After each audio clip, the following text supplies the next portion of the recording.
Hello guys, in today's video we're going to tackle Trello versus Notion, which is the best productivity tool this year. So let's begin.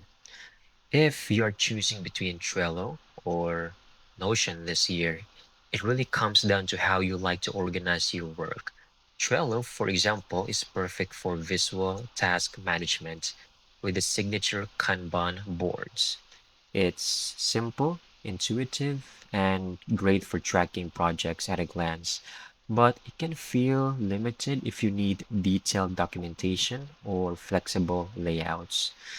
Notion, on the other hand, is an all-in-one workspace. You can build pages, databases, wikis, calendars, and even use it for team collaboration.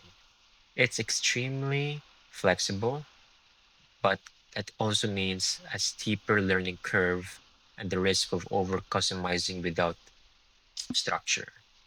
Bottom line is Trello is best for teams that need straightforward task tracking.